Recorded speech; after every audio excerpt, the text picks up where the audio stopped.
Salam, selamat pagi dan salam sehat buat kita semua.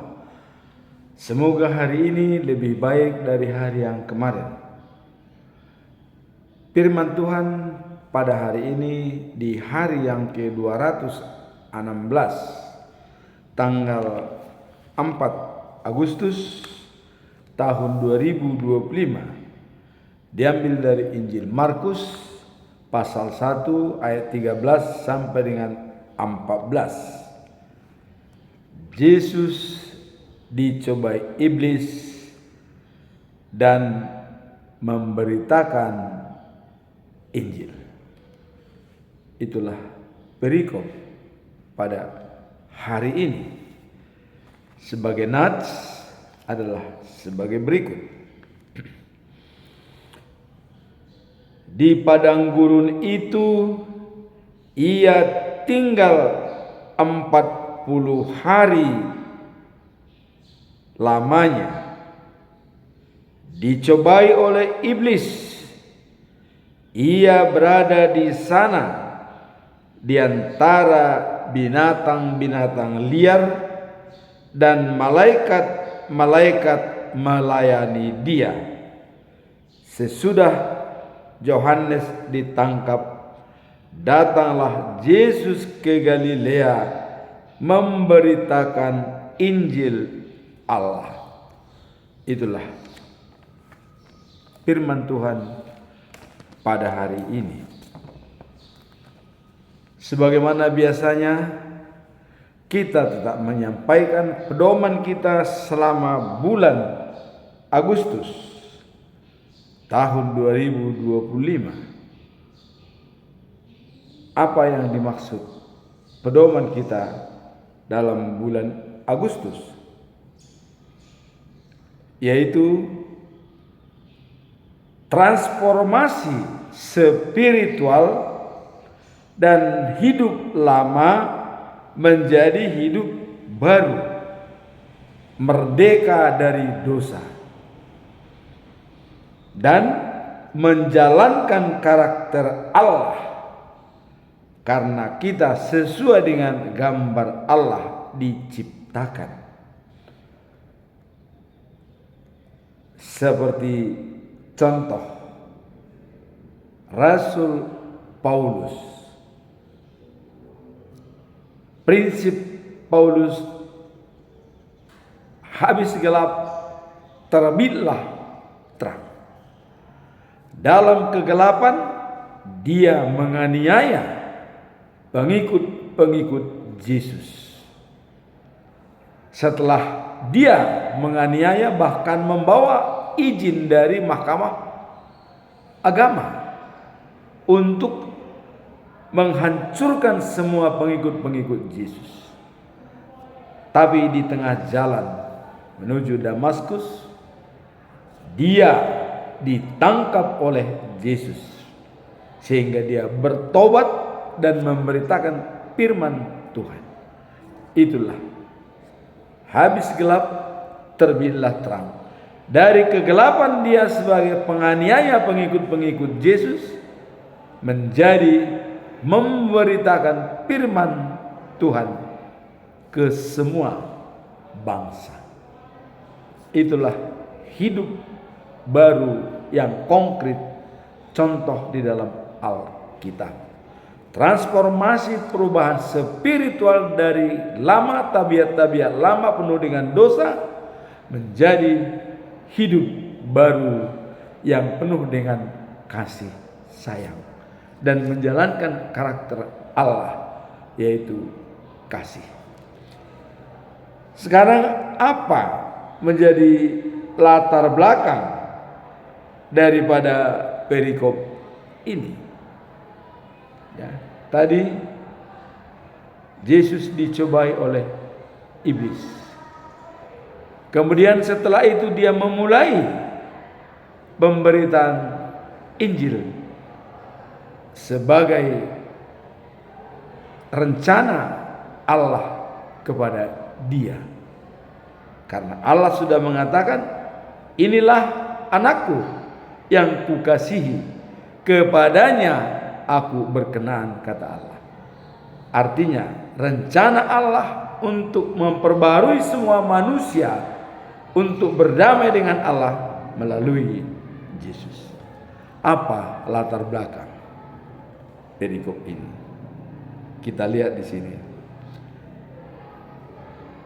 Kita diajak untuk memahami bagaimana Yesus menghadapi pencobaan dan mulai pelayanannya setelah dibaptis oleh Yohanes Pembaptis. Jadi di sini dengan mempersiapkan diri selama puasa Yesus 40 hari di padang gurun, dan dia ditemani oleh malaikat-malaikat. Dan pada saat dia berpuasa, disitulah dia dicobai oleh iblis. Dan pada saat itu juga dia mempersiapkan pemberitaan Injil. Nah, kalau kita lihat dalam ayat 13, Yesus dicobai oleh iblis selama 40 hari. Cobaan apa yang ada pada iblis? Jadi Yesus mau mempersiapkan diri untuk mulai memberitakan Injil. Dia puasa 40 hari. Puasa artinya mempersiapkan ketahanan fisik dan juga jati diri, ya. Tapi pada saat itulah dia dicobai oleh iblis. Kalau kita lihat dalam Injil Matius, ya, pasal 4 ayat 1 sampai dengan 14, dan juga Injil Lukas juga pasal 4 ayat 1 sampai 13. Di sini ada sedikit perbedaan cobaan yang diberikan kepada Yesus. Dalam Injil Matius, cobaan pertama yang diterima oleh Yesus adalah iblis mengatakan, "Kau sudah lapar dan harus makan. Maka robahlah batu ini menjadi roti, karena ada tertulis dalam Alkitab bahwa Allah bisa membuat makanan dari batu." Itu disampaikan. Tapi Yesus menjawab dengan tenang. Manusia tidak hanya makan dari roti, tapi dari perkataan. Kalau kita lihat contoh yang diberikan Yesus, kenapa dikatakan dari perkataan? Karena dia mengatakan dalam Yohanes pasal 6 ayat 35 dikatakan, "Akulah roti hidup." Ini perkataan. Apakah benar Yesus membawa roti? Akulah roti hidup, katanya. Barang siapa datang kepadaku tidak akan kelaparan. Barang siapa percaya kepadaku tidak akan kehausan. Jadi antara haus dan lapar, kebutuhan primer oleh manusia, itu disiapkan Yesus. Maka dikatakan manusia tidak hanya hidup dari roti, tetapi juga perkataan. Nah, Yesus mengatakan, "Akulah roti hidup." Perkataan. Apa maksudnya? Disinilah. Jadi kehidupan itu tidak hanya kehidupan secara jasmani, tapi kehidupan rohani. Hidup kekal selama-lamanya. Itu yang menjadi jaminan dari Yesus. Maka dikatakan, "Akulah roti hidup. Barang siapa datang kepadaku tidak akan kelaparan.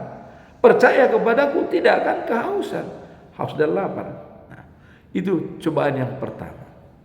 Nah, kemudian cobaan yang kedua, di sini ada perbedaan antara Injil Lukas dan Matius. Kalau Injil Matius, bahwa Yesus dibawa ke Yerusalem dan dibawa ke rumah ibadah, dan dia di atas daripada rumah ibadah itu didudukkanlah Yesus. Kemudian dikatakan, "Loncatlah dari atas ke bawah, kamu tidak akan mati." Karena malaikat-malaikat semua menjaga. Karena tadi katakan Yesus berada di padang gurun, bersama binatang liar dan juga dikawal oleh malaikat-malaikat semua. Bersama dia. Iblis tahu kau anak Allah. Kau dikawal oleh malaikat-malaikat. Terjunlah dari sini. Kau tidak akan mati. Nanti ditangkap kamu. Apa dikatakan? Jangan cobai Tuhan Allah. Itu dikatakan. Jangan cobai.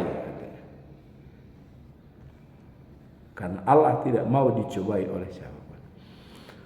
Nah, kalau di dalam Injil Lukas pertama dibawa ke gunung, ya, untuk loncat dan dibawa semua kekuasaannya diberikan. Tapi kita coba ambil dari Injil Matius bahwa dia dibawa ke Yerusalem. Nah, jangan cobai Allahmu, kata Yesus. Kemudian setelah itu dia dibawa ke puncak gunung. Nah, dibawa ke puncak gunung, dan di sini memang pernyataan terakhir itu adalah merupakan suatu kekuasaan yang luar biasa. Dan iblis berkuasa atas dunia ini. Kita ingat ya. Dan dia bisa memberikan kepada siapapun kalau dia menyembah iblis. Jadi jangan heran kalau ada orang yang bisa menjalankan tugas seperti Yesus di dunia ini. Itu apakah dari Yesus, dari Allah? Belum tentu. Iblis juga bisa berkuasa. Bisa. Banyak di jalan-jalan dia misalkan sembuh apa bisa. Iblis bisa berkuasa. Karena sudah dikatakan, saya berkuasa atas dunia ini dan bisa memberikan kepada siapa saja asal mau sujud kepada saya. Inilah yang disampaikan oleh iblis kepada Yesus. Kau anak Allah. Semua dunia ini, harta segala macam jadi milikmu. Saya menguasai ini, akan saya berikan kepadamu. Wah, hebat banget ya. Dia memberikan kepada Tuhan, tapi itulah iblis ya. Saya memberikan kepadamu kuasa semua. Hanya satu syarat. Sujudlah kau kepada saya. Semuanya akan saya berikan. Apa jawaban daripada Yesus? Nyahlah kau iblis, hanya Tuhan Allah yang perlu disembah dan dilayani. Itulah pernyataan dia. Apakah ada orang menyembah iblis langsung diberikan kuasa, diberikan harta, diberikan untuk menyembuhkan di dunia ini? Bisa terjadi. Ini buktinya. Karena iblis berkuasa. Berkuasa iblis untuk menyembuhkan, untuk memberikan harta, segala macam, berkuasa. Syaratnya hanya satu, nyembah, sembah iblis, bukan Tuhan disembah. Apakah harusnya Tuhan tidak membiarkan? Tidak seperti itu. Kita diberikan kebebasan dan diberikan ajaran. Tinggal kita memampatkan bagaimana ajaran ini, bagaimana implementasinya, begitu ya. Jadi jangan salah, kalau banyak orang kaya di dunia ini, so hebat semua segala macam ada, jangan heran. Itu bisa dari iblis. Bisa. Karena tadi syarat, sembah saya berikan segalanya kepada Yesus loh.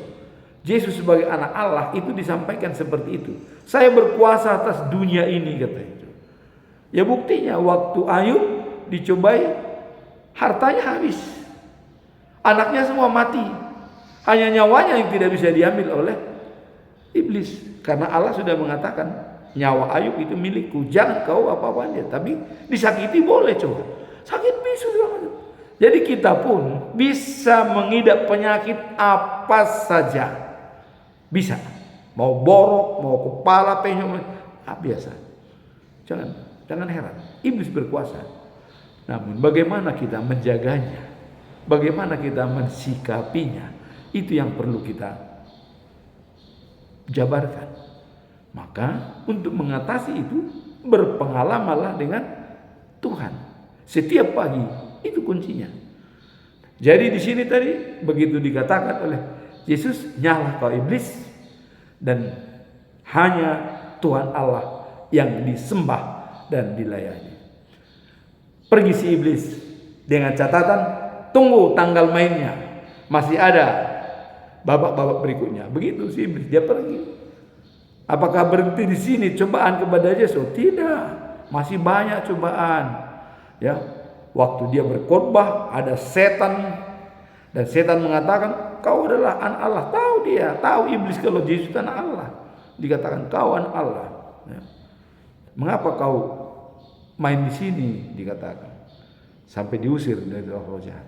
Itulah tadi dikatakan cobaan. Di ayat yang ke-13 dikatakan bahwa cobaan yang diberikan kepada Yesus. Ada 3 jenis cobaan tadi. Kemudian setelah ada latar belakang daripada keadaan Yesus, bagaimana di ayat daripada 14? Nah, di ayat 14 dikatakan bahwa setelah Yesus dicobai, ya, dan pada saat Yohanes Pembaptis ditangkap, ya, datanglah Yesus ke Galilea untuk memberitakan Injil Allah kepada seluruh umat. Jadi di sini latar belakangnya adalah persiapan yang dibuat oleh Yesus mati. Dia puasa 40 hari untuk mempersiapkan diri menghadapi cobaan. Begitu datang cobaan dia lulus karena Yesus ditemani oleh Roh Allah. Ya, karena iblis juga itu kan sebenarnya tadi kan sama dengan Allah, diusir dari surga turun ke bawah. Kuasanya sangat hebat.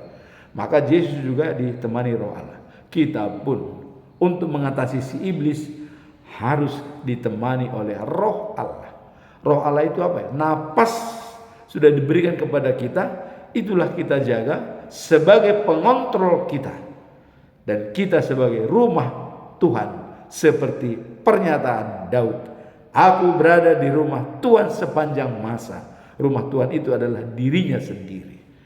Nah, sekarang apa tujuan daripada perikop ini sehingga terjadi seperti ini? Tujuannya adalah untuk menunjukkan awal pelayanan Yesus setelah dibaptis dan mengalami pencobaan di padang gurun dan mengawali pemberitaan tentang kerajaan Allah. Jadi tujuannya di sini adalah mengawali sejak dia habis dibaptis oleh Yohanes Pembaptis, karena Allah sudah mengatakan dalam Matius pasal 3 ayat 17, waktu selesai dibaptis di sungai Jordan, dia bangkit, surga terbuka, dan ada kata-kata dari surga, inilah anakku yang kukasihi, kepadanya lah aku berkenan. Jadi dengan adanya kepadanya lah aku berkenan, berarti rencana Allah untuk dunia ini akan diberitakan oleh Yesus. Dia menyampaikan kerajaan Allah. Maka sampai dia juga menyempurnakan hukum Tuhan.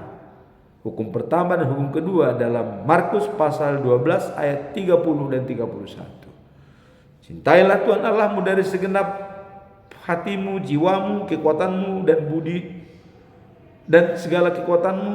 Kemudian cintailah sesamamu seperti dirimu sendiri. Hanya 2 hukum Tuhan disimpulkan dari hukum Taurat. Itu aja.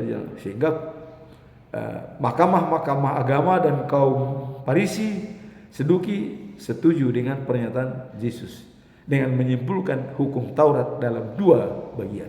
Nah, inilah awal daripada perjalanan Yesus setelah dia dibaptis. Resmi dia untuk memberitakan firman Tuhan, tapi sebelum memberitakan firman, dia dicobai dulu. Ini pengalaman hidup Yesus. Begitu dia dibaptis, dia suci. Begitu dia suci, dia berpuasa untuk mencoba mengendalikan diri menghadapi situasi.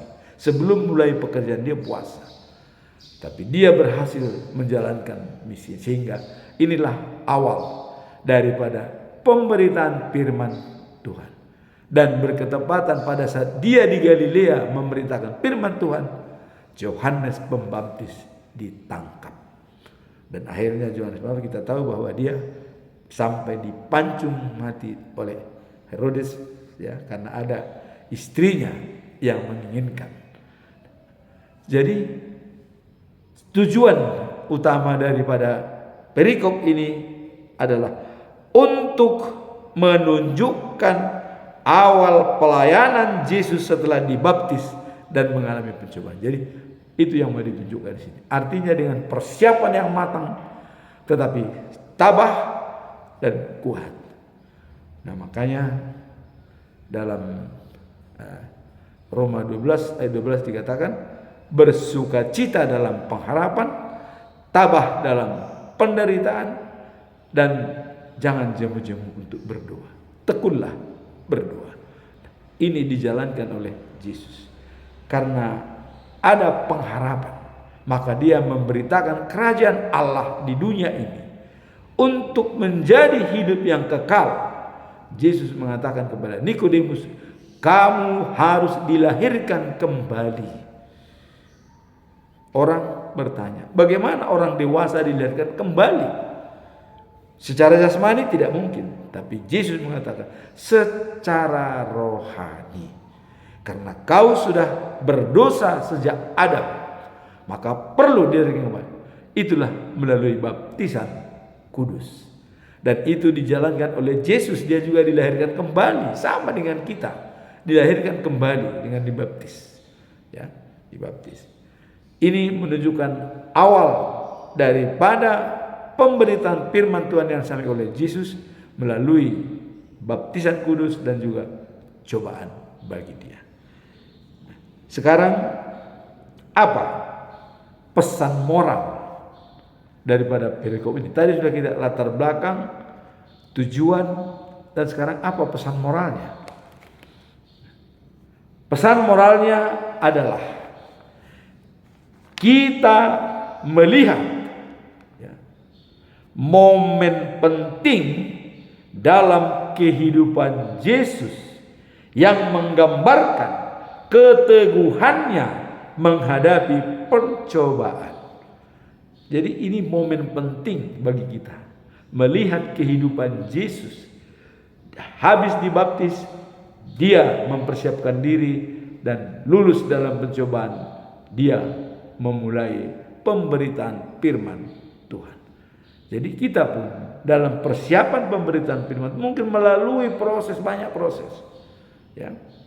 Saya juga punya proses dari awal bagaimana bisa pemberitaan firman Tuhan, tapi itu bisa kita ceritakan lain waktu.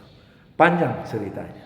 Nah, di sini pun dikatanya pesan moralnya adalah hal ini mengajarkan pentingnya mengandalkan kekuatan Tuhan dalam menghadapi ujian dan tantangan yang ada dalam hidup kita.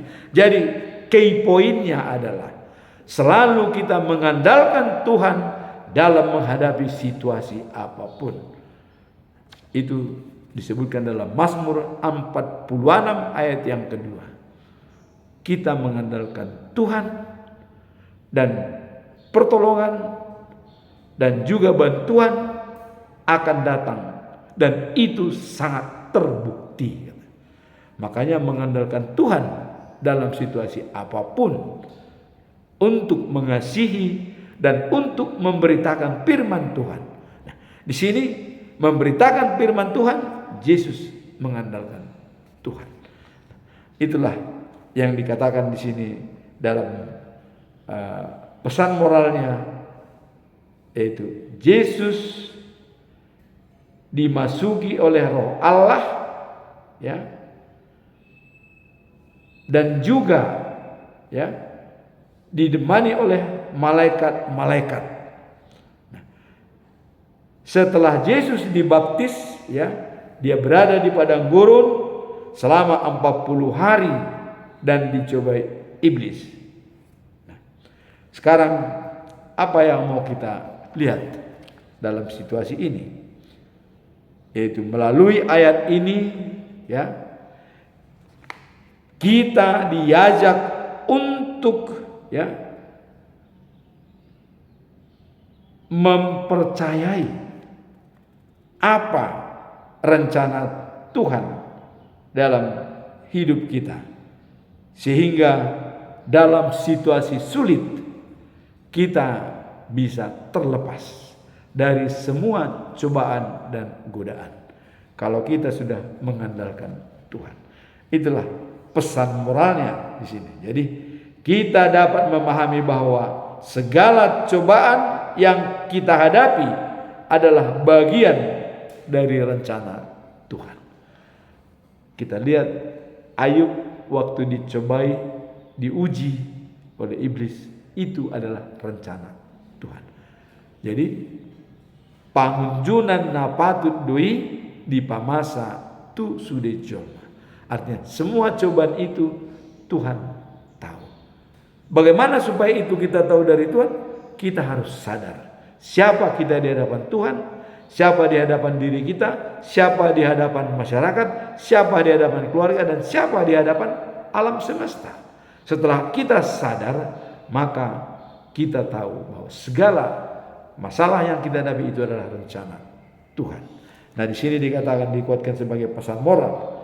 Nah, kemudian kita dapat memahami bahwa segala cobaan yang kita hadapi adalah bagian dari rencana Tuhan yang lebih besar. Melalui percobaan tersebut, kita dibentuk untuk menjadi pribadi yang lebih kuat dan teguh dalam iman. Jadi segala cobaan itu adalah merupakan menguji kekuatan kita semakin kuat, semakin kokoh kepada firman Tuhan.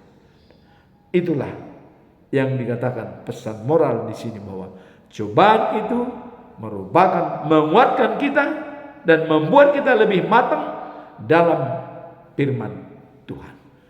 Jangan khawatir kalau kita menerima cobaan. Jangan. Sama dengan Yesus bisa menyelesaikannya dengan baik.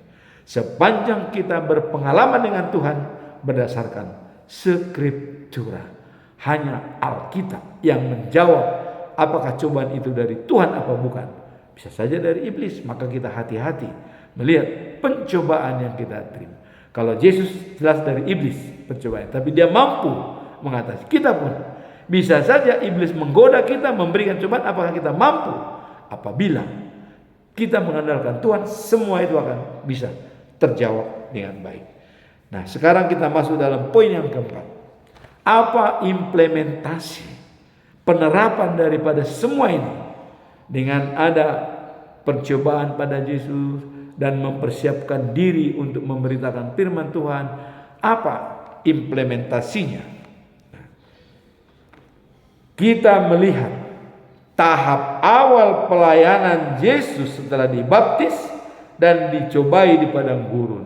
Ini tetap merupakan fokus kita. Tahap awal pelayanan Yesus dicobai di padang gurun dan dia lulus dari percobaan tersebut. Nah, setelah memasuki pelayanannya, Yesus mulai memberitakan berita baik. Jadi dalam memasuki pelayanannya, Yesus memulai memberitakan berita baik kerajaan Allah dan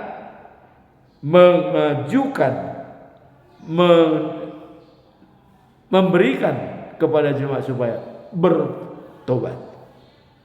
Karena Allah tidak senang kematian orang fasik, tapi pertobatan dari perlakuannya supaya dia mendapatkan hidup yang kekal. Yehezkiel pasal 33 ayat 11. Allah tidak menginginkan kematian orang fasik. Tidak ingin orang jahat mati. Ini prinsip daripada Allah. Tetapi Allah ingin pertobatan daripada orang yang jahat supaya dia hidup yang kekal. Inilah kerajaan Allah itu. Itulah yang mempersiapkan kerajaan Allah, bahwa Allah tidak ingin kematian orang fasik. Maka begitu besar kasih Allah kepada dunia ini, dia mengirim Yesus supaya masuk dalam kerajaan Allah. Jadi di sini Yesus juga memberitakan kerajaan Allah. Dan Yesus sendiri sudah mengatakan, akulah jalan, hidup dan kebenaran. Tanpa melalui aku tidak ada yang sampai kepada Bapa. Artinya tanpa melalui saya, jangan harapkan kamu masuk dalam kerajaan Allah. Jadi Yesus itu membawa kerajaan Allah ke dunia itu karena dialah penguasa kerajaan Allah. Dia sudah katakan itu dalam Yohanes pasal 14 ayat yang ke-6. Akulah jalan, kebenaran dan hidup. Tidak ada sampai kepada Bapa tanpa melalui aku. Filipus protes. Tunjukkan di mana Bapa itu supaya kami puas, katanya. Filipus kata Yesus, kamu sudah lama bersama saya, tapi kau ternyata tidak kenal saya. Ingat, katanya, melihat aku sama dengan melihat Bapa. Apalagi yang mau kau cari? Mau kau cari di mana Bapa itu? Melihat aku sama dengan melihat Bapa. Kau cari di mana Bapa itu? Kata Yesus. Aku bersama dengan Bapa, Bapa bersama dengan aku. Itulah arti daripada Trinitatis.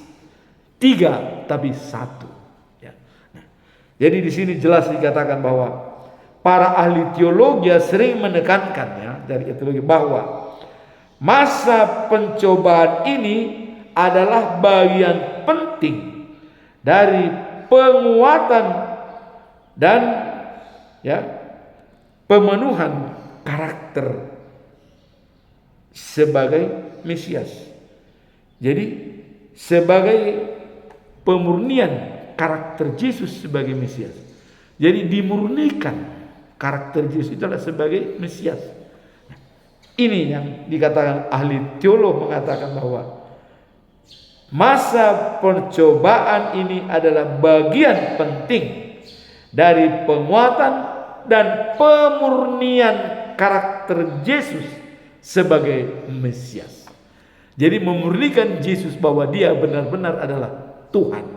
Itu yang mau disampaikan di sini. Kalau melalui percobaan itu dia bisa berhadapan dengan si iblis. Apakah Yesus tidak bisa menghantam begitu datang iblis untuk merobohkannya? Bisa.